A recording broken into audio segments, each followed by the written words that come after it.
everyone, welcome to back my channel. I hope everyone is having a wonderful day. Before starting the video, please go ahead and hit the subscribe button, and give this video a thumbs up.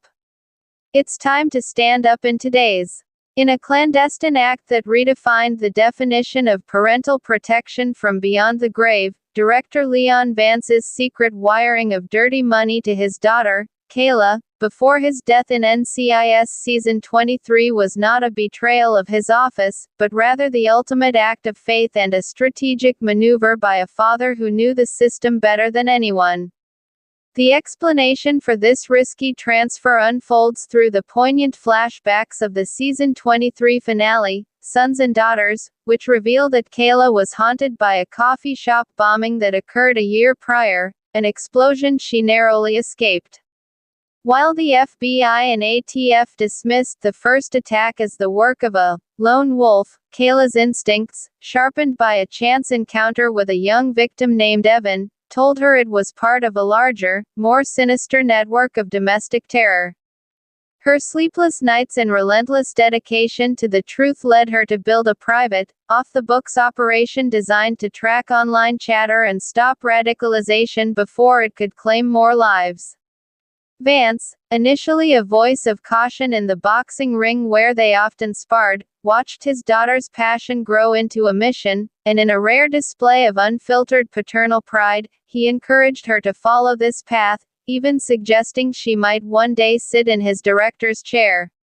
However, the machinery of government funding moves slowly and leaves a permanent record, a trail that would be catastrophic for a federal agent running a covert, non-sanctioned threat assessment unit. Kayla was forced to apply for private grants to fund her work, and it was here that the shadow of corruption first appeared.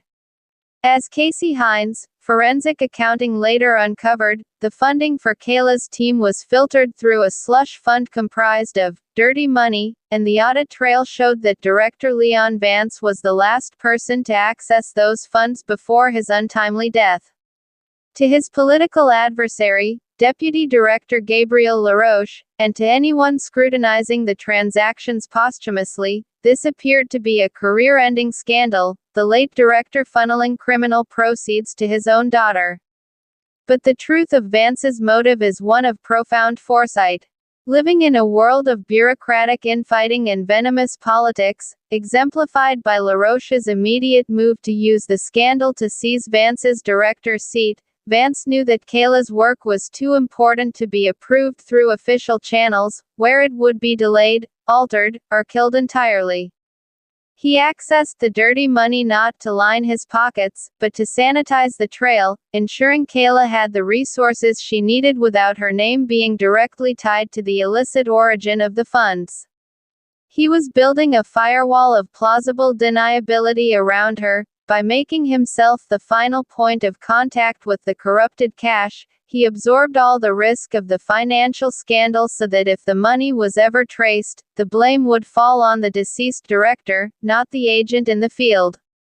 Ultimately, Vance's secret wire to Kayla was a declaration of trust wrapped in the guise of betrayal. He knew his daughter was right about the network of bombers, and he knew that the institutional red tape of NCIS would prevent her from acting quickly enough to stop them. The showrunner and the narrative confirm that Vance was the last person to touch the dirty money because he discovered it first, and rather than report the slush fund to his enemies, he repurposed it for the cause of justice.